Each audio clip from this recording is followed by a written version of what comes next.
Nshuti bakunzi ba World News 250 nkuko mumaze kubimenyera, aka ni kakanya tubagezaho amakuru abagezweho akubiyemo amakuru ya politike, amakuru y'ibyamamare n'abahanzi, amakuru y'imyidagaduro itandukanye ndetse n'andi yose aba ari gucicikana hirya no hino ku mbuga nkoranyambaga, haba hano mu Rwanda cyangwa se hanze yarwo. Reka tubanze dushimire wowe wakanze subscribe kuri YouTube channel yacu kugira ngo amakuru yose tuzajya tukugezaho ujye uyabonera igihe atagucitse. Kandi nawe utarakora subscribe kuri YouTube channel yacu, aka niko kanya keza kugira ngo ubikore, noneho wibuke kandi no kunzogera cyangwa se notification bell kugira ngo amakuru yose tuzajya duhita dushyiraho ugihita umenyeshwa yuko amakuru mashya tumaze kuyashyiraho. Muri aka kanya rero tugiye kureba uruhare rw'Abasirikare ba FAR mu mugambi wo gutegura no gushyira mu bikorwa Jenoside Yakorewe Abatutsi mu mwaka w'1994. Imyaka igiye kuba 27 Jenoside Yakorewe Abatutsi ihagaritswe n'ingabo za FPR Inkotanyi. Mu bihamya bigaragaza ko umugambi wo gutsemba Abatutsi wateguwe mbere y'uko itangira, harimo ko mbere yayo habayeho kurema amashami y'urubyiruko rw'amashyaka yifashishijwe mu kwica Abatutsi. Amashyirahamwe y'urubyiruko n'interahamwe za MRN ndetse n'impuzamugambi z'ishyaka CDR yari agamije gukwirakwiza amatwara no gushaka abarwanashyaka. Gusa nyuma y'igihe gito yaje guhindurwa igikoresho cy'ubutegetsi bwa Habyarimana Juvenal mu guhohotera no gutoteza Abatutsi. Interahamwe n'impuzamugambi zahawe imyitozo ya gisirikare, ndetse bamwe bagiye bavuga ko ingabo z'Ubufaransa zari mu Rwanda icyo gihe zabafashije zikajya zibaha imyitozo. Abari bagize iyo mitwe bahawe imbunda bigizwemo uruhare n'abayobozi ba gisivile ndetse n'abasirikare. Iyo mitwe y'urubyiruko niyo yafashije izari ingabo z'u Rwanda, FAR, Force Armée Rwandaise, ndetse n'abajandarume gushyira mu bikorwa umugambi wari warateguwe igihe kirekire wo gutsemba Abatutsi.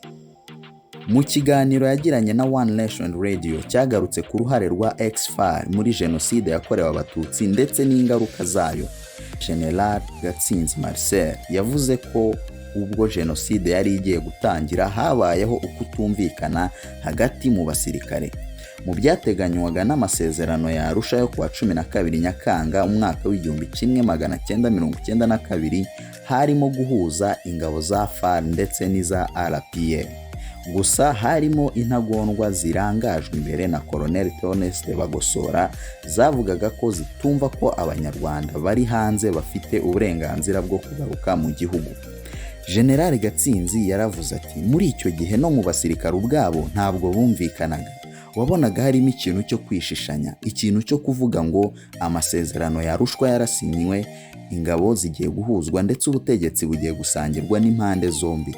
Yakomeje agira ati, wumvaga hari icyuka, wumva ko bamwe mu ntagondwa batabyumvaga, bumva ko bagiye kuzategekwa n'abantu b'inkotanyi, ndetse bakumva bitabarimo ku buryo batumvaga ko Abanyarwanda bari hanze b'impunzi bagiye kugaruka mu Rwanda.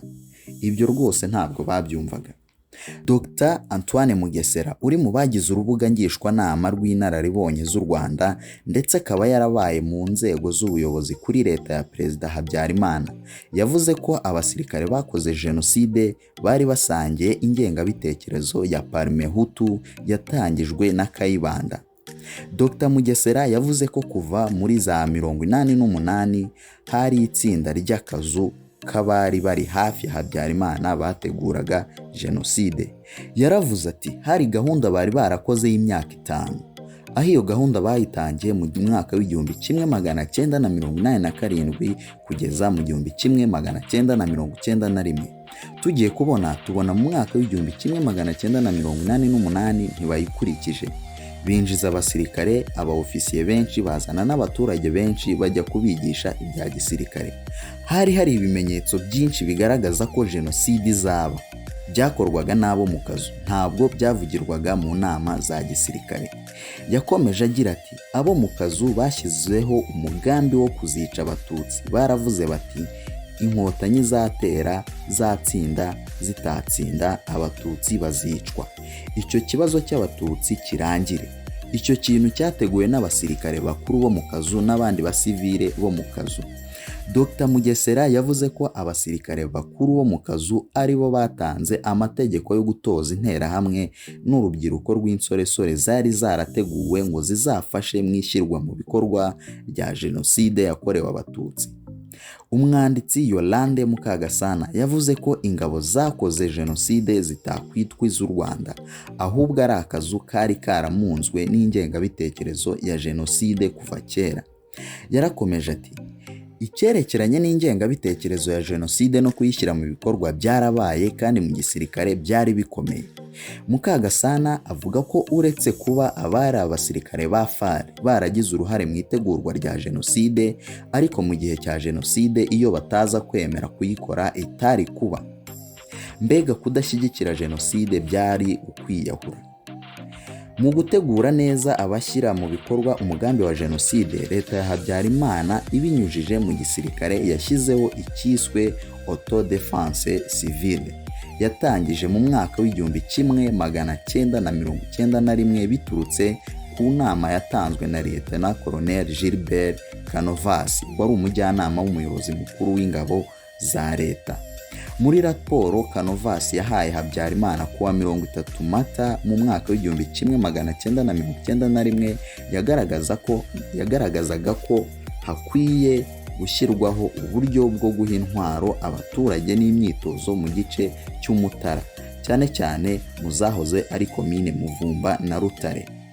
Mu bushakashatsi Komisiyo y'Igihugu yo kurwanya Jenoside CNLG yakoze igaragaza ko inama y'ubuyobozi bukuru bw'ingabo tumaze kuvuga yemeje ko kugira ngo ibyasabwe na Perezida Habyarimana bishyirwe mu bikorwa hagomba kubanza kwigwa neza ibirebana n'umwanzi uwo ari we, akagaragazwa nyuma hakagenwa neza uburyo bukwiye bwo guhangana nawe.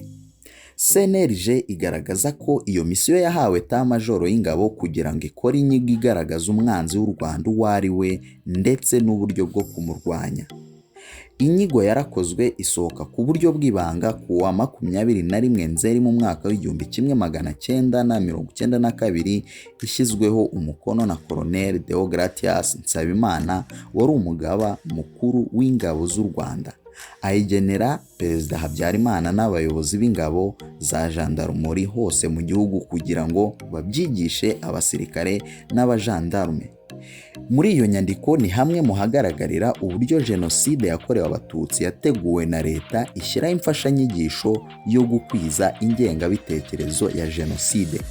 Mu by'ingenzi byanditswe muri iyo nyandiko bavugaga ko umwanzi atakiri muri Uganda gusa ahubwo aherereye mu gihugu imbere.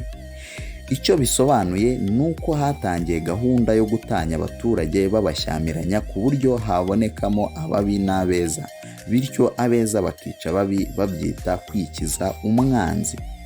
Inyandiko ikomeza ivuga ngo umubare w'umwanzi imbere mu gihugu wariyongereye, bishaka kumvisha ko abaturage bari mu gice cy'abeza bagombaga gukanguka bakamenya ko abo mu gice cy'ababi ari benshi, bityo bikaba bisaba ko buri wese mu beza ashyiramo imbaraga zishoboka mu kwikiza ababi.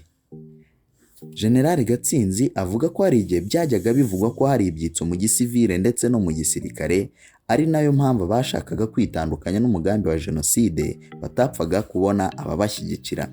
Yaravuze ati, navuga kubo twajyaga dufatanya tugakora n'amatangazo dusa n'abiyahuye, tukavuga tuti muze dufatanye.